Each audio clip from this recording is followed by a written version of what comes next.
Martha Vance had crossed nearly 2,000 miles to marry a man she had never met. By the time the sun dipped below the jagged Wyoming horizon, that man would look at her exactly once. He would call her unsuitable. He would turn his back on her. He would leave her standing alone at a desolate, windswept train station. Martha had exactly 4 cents left in her silk purse. She had one small, battered valise filled with the remnants of a shattered life. She had no ticket home. She had no home left to go back to. Then a widowed blacksmith approached with a 6-year-old girl clutching his hand. He looked at the letter trembling in Martha's frozen fingers. He asked her one question that would redefine the meaning of mercy. It was a question that would change 3 lives forever. This is a dramatized work of frontier fiction inspired by the history of the American West. Characters and events were created for storytelling. Visuals may include AI-assisted digital artistry. 3 hours earlier, the steam from the locomotive had rolled across the platform like a restless ghost. The iron-gray Wyoming sky looked heavy, low, and entirely unforgiving.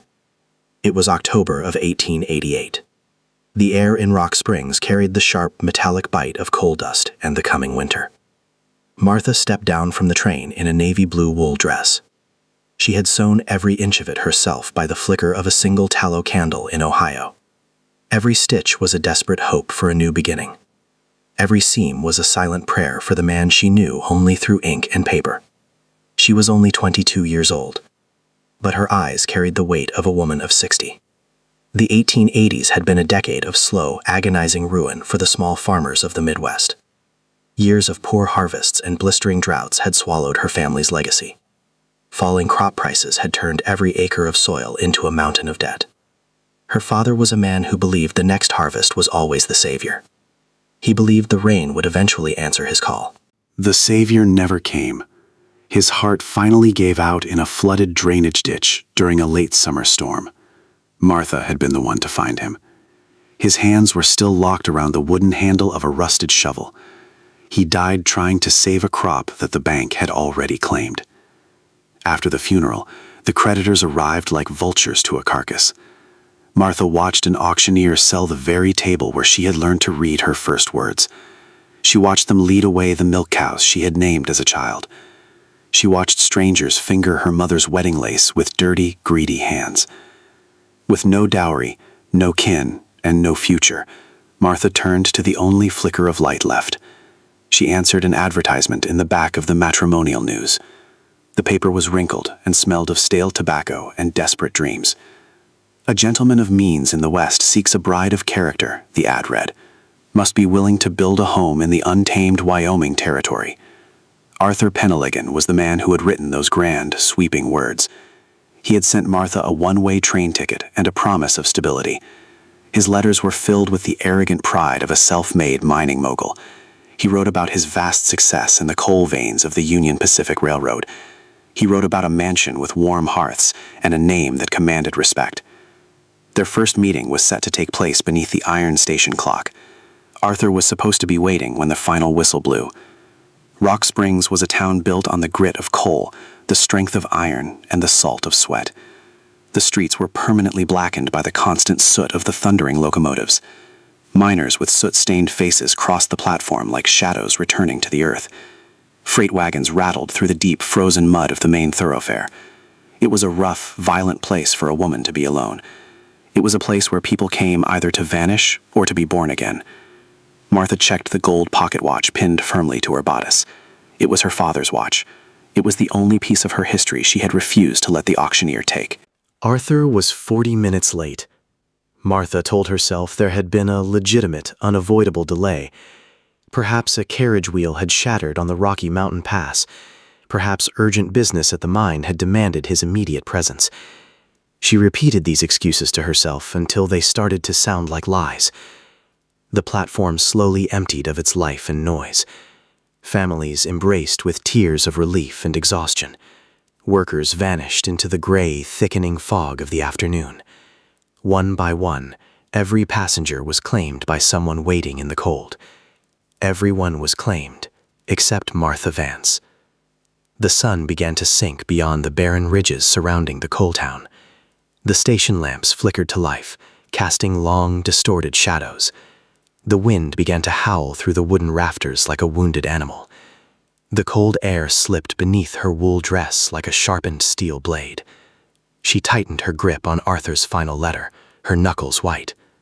Then, a fine carriage pulled up to the edge of the platform. It was a brougham with polished silver lamps that gleamed in the dusk. It was pulled by 2 horses that looked like they cost more than her father's entire farm. A man stepped out into the freezing mud.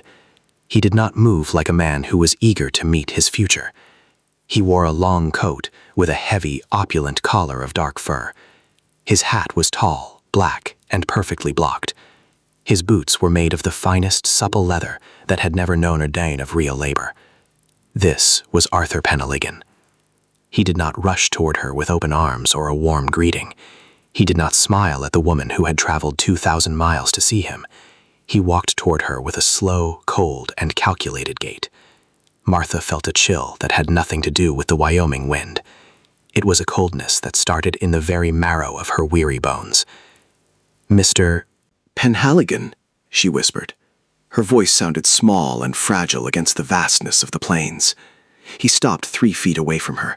He did not offer her hand or take her valise. He looked at her face with a critical, narrow squint, as if inspecting a piece of livestock. He looked at her hands. They were red, chapped, and raw from the biting October cold. They were calloused from years of pulling weeds and milking cows in the Ohio mud. He looked at her small, battered valise. The leather was scuffed and peeling at the corners from years of use.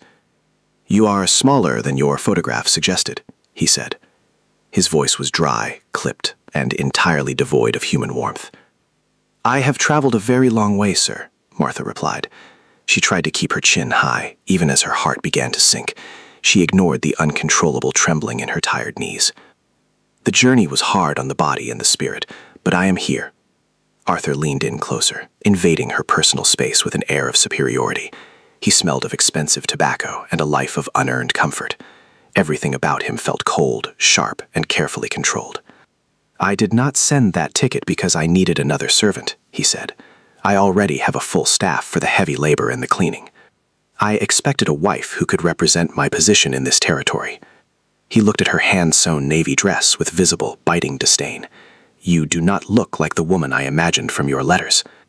"Letters can be deceptive, Miss Vance. Our correspondence promised a meeting, not a binding legal contract.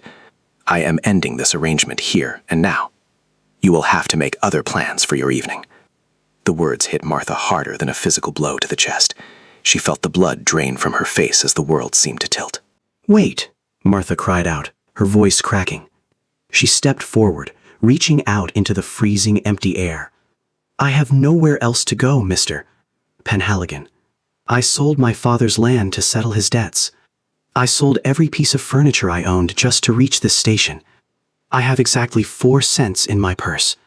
Arthur did not even look back over his fur-clad shoulder. "That is not my concern," he said with a flick of his wrist. He stepped into his carriage without a single second thought. The heavy door slammed shut with a final echoing thud. The driver cracked the whip over the heads of the fine horses. The animals kicked up freezing mud as they lunged forward into the dark. The carriage disappeared around the corner of the general store. Martha remained exactly where he had left her. She still held the letter in both of her shaking hands. That morning, those words had felt like a golden promise of safety. Now, they felt like a death sentence signed in ink. Around her, strangers hurried toward the warmth of their hearths. No one stopped to ask why she was standing alone in the dark. No one knew she had risked everything for a man who viewed her as a failed investment. The silence of the station was deafening and heavy. The station agent came out with a ring of heavy iron keys. "You cannot stay inside after closing, miss," he said. He didn't sound cruel, but he sounded tired of witnessing tragedy. He was a man who had seen too many broken dreams arrive by rail. "The waiting room closes at sundown by order of the line. There is a boarding house near the main street, but they will expect payment in advance before they open a door." Martha sat down on her valise, her strength finally failing. The leather felt like a block of ice beneath her. She opened her purse and counted the 4 copper coins one last time. 4 cents. It was not enough for a room in a town this expensive. It was not enough for a hot meal to stop the shivering. It was certainly not enough for a ticket back to the life she no longer had. She stared at the frozen mud in the middle of the street. She thought about the wolves she had heard howling from the train window. Drunken laughter echoed from a nearby saloon. The swinging doors let out a sliver of yellow light and the smell of rot and whiskey. She tucked her hands into her sleeves to stop the violent shaking. She felt the crushing weight of her own insignificance in this vast land. Then, she felt a quiet presence nearby. She didn't look up at first. She assumed it was another stranger telling her to move along. "Ma'am," a voice said. It was a deep, resonant voice that carried a strange weight. It was soft, like the low sound of a cello in a quiet room. Martha slowly looked up, her eyes blurred with unshed tears. Standing before her was a man in a worn canvas duster coat. His hat was sweat-stained, old, and pulled low.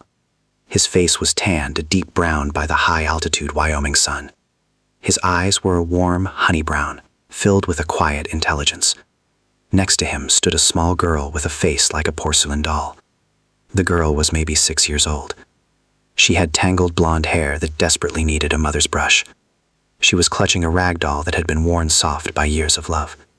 The man stopped several feet away, giving Martha the space she needed. He did not look at her as though she owed him an explanation for her tears.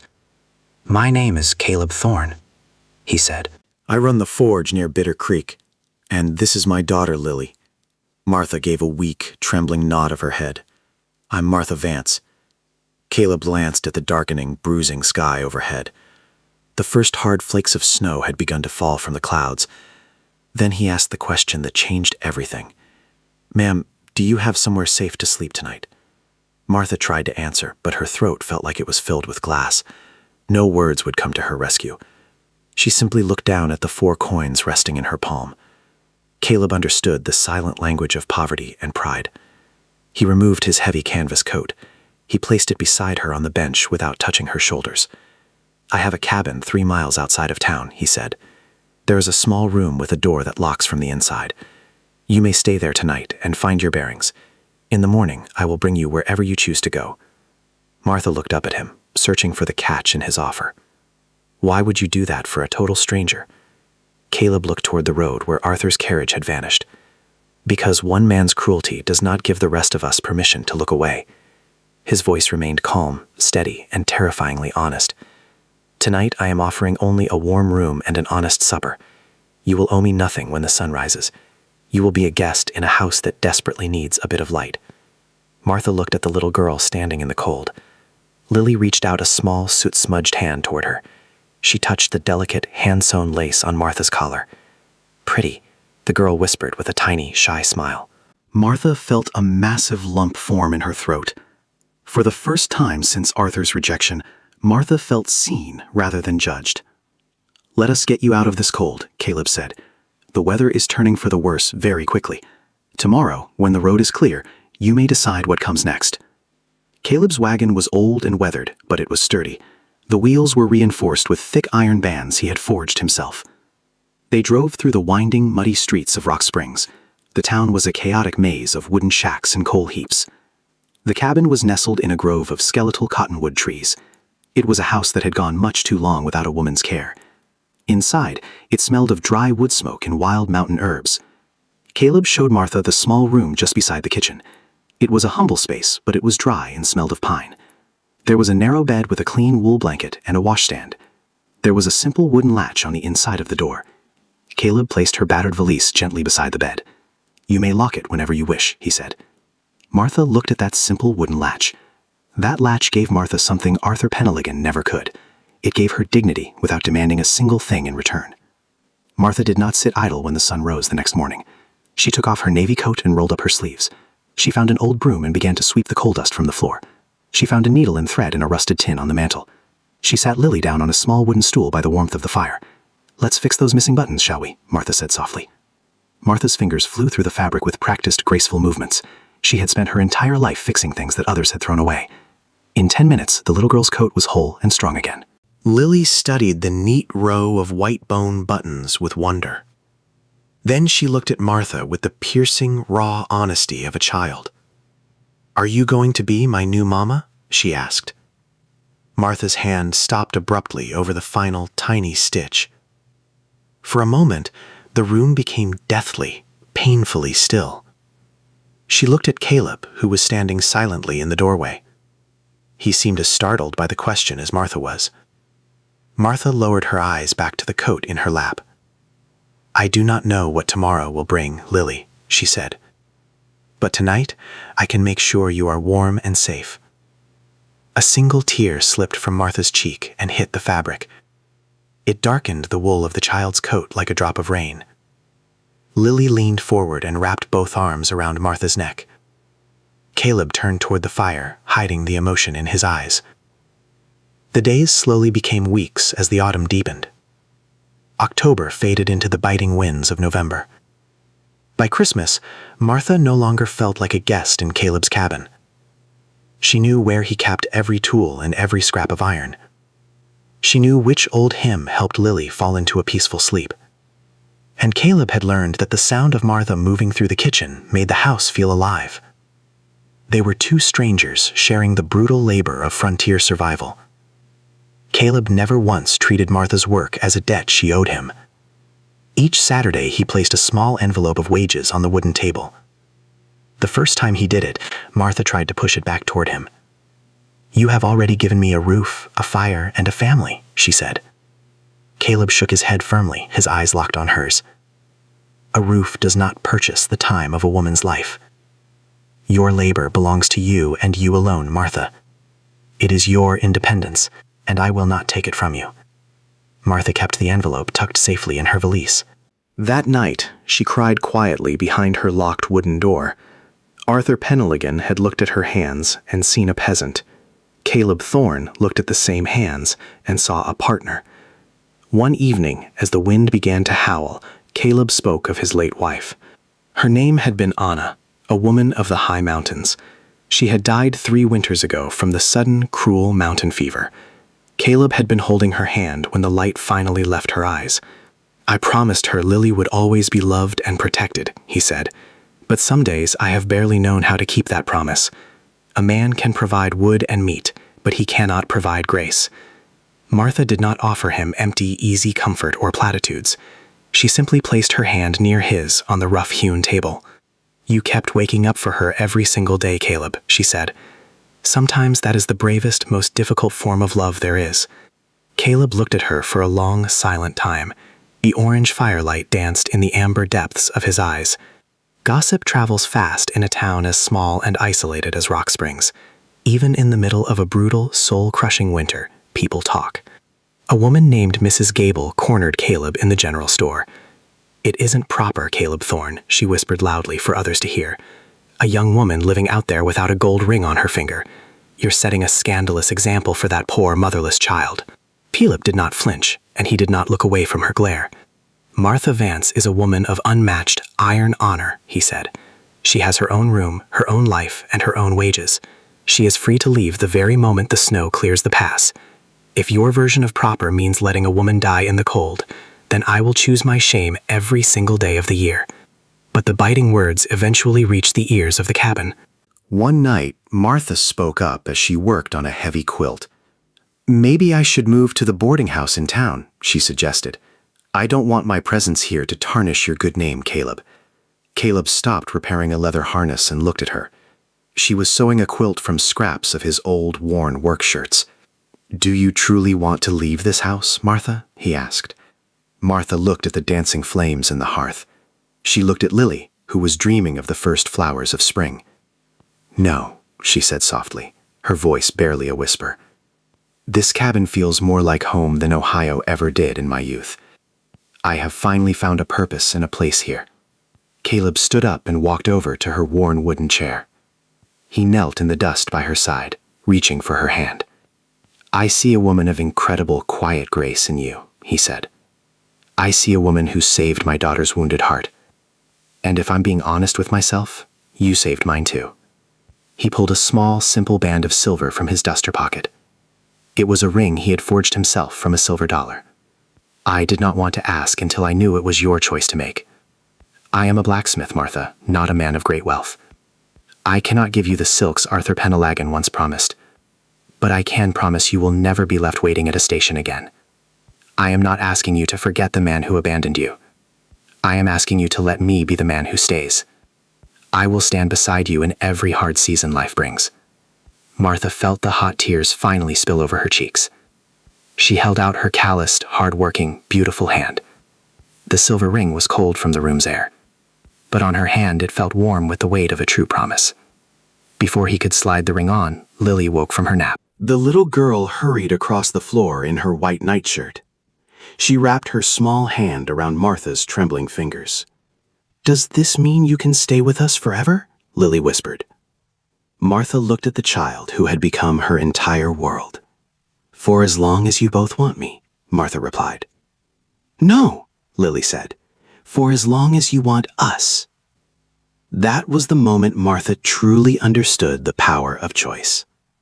He slipped the ring onto her finger, and it fit perfectly. But their new happiness was quickly tested by the territory's wrath. The 1880s were famous for winters that broke the spirits of men. The Great Die-Up of 1886 was still fresh in everyone's memory. Thousands of cattle had perished in deep snow and bitter wind, many trapped along barbed wire fences. The economy of the West was shifting from open range to survival. This winter of 1888 promised to be just as relentless and cruel. The roads vanished beneath deep, wind-blown snow. In exposed places, the drifts rose higher than a man's shoulders. Supply wagons were stranded in the high, treacherous mountain passes. The sky turned a bruised, terrifying white for days on end. The wind screamed through every tiny gap in the cabin walls. Some mornings, the snowdrifts rose nearly to the lower windows. Martha and Caleb lived in a strange, forced, and beautiful intimacy. Then, Lily fell dangerously ill in the middle of a February blizzard.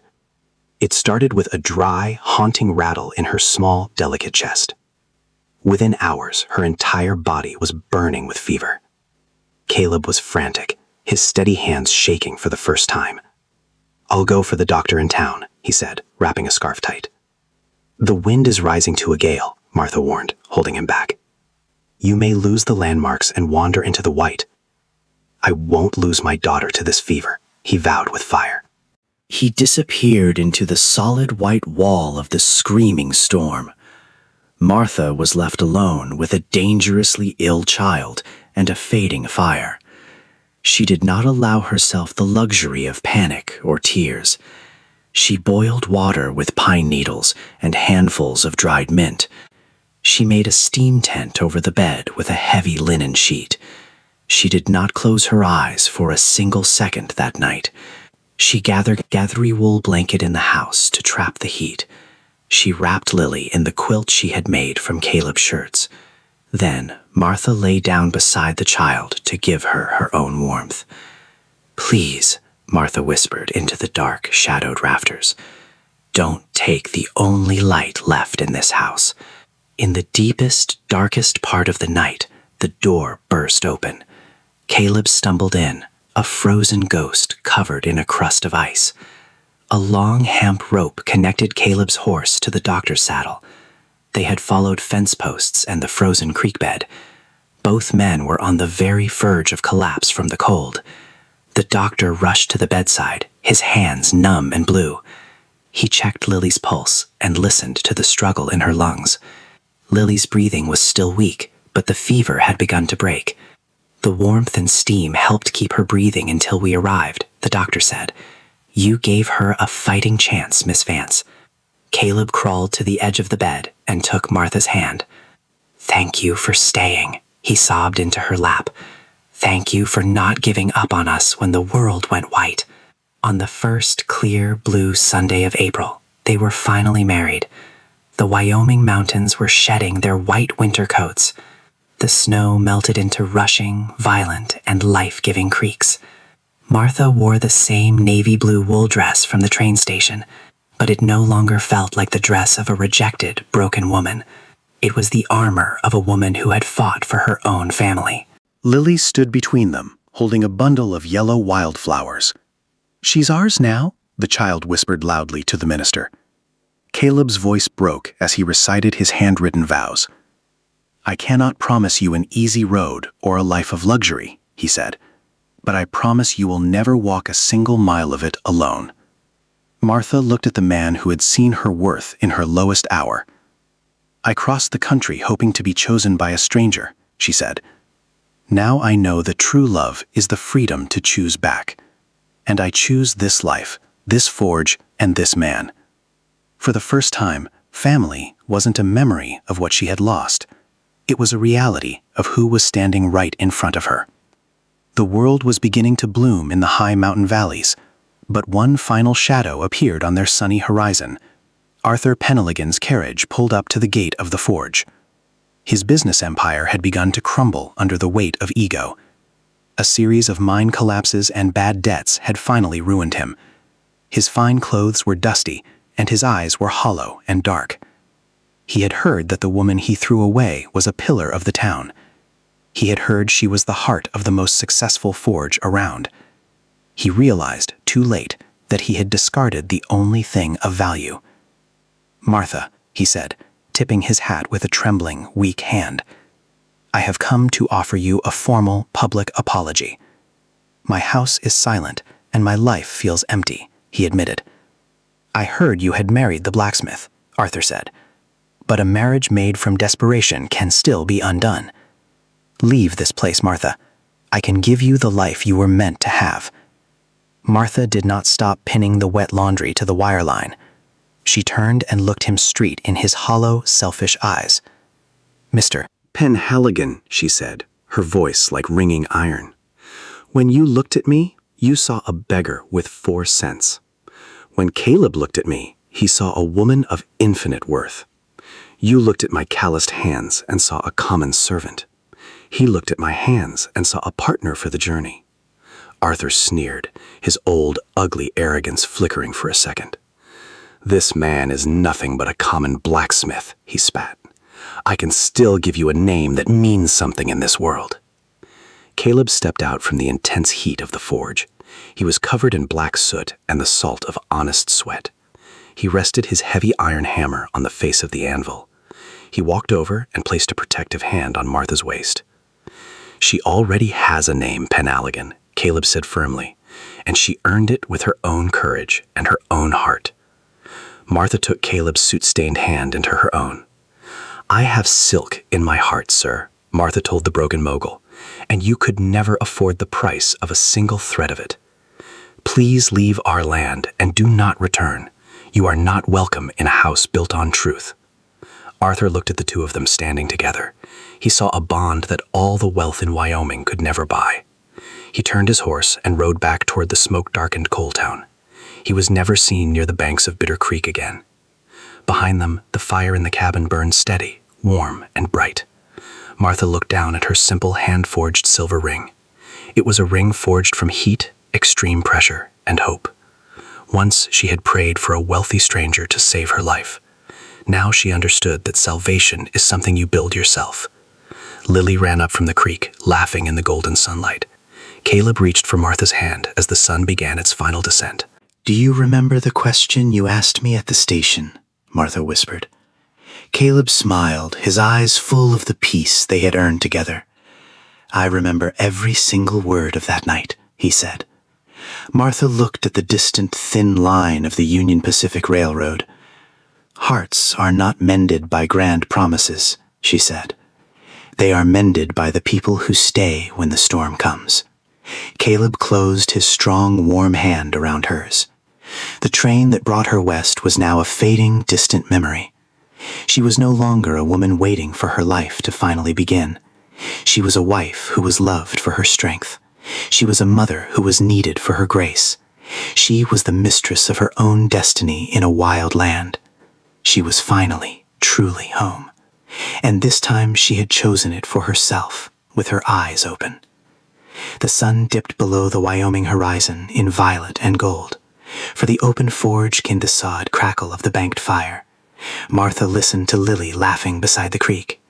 Caleb's hand remained wrapped around hers. It was the sound of a life being built with dignity. It was the sound of home.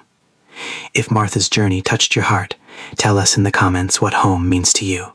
and subscribe for more stories of courage, kindness, and love in the American West.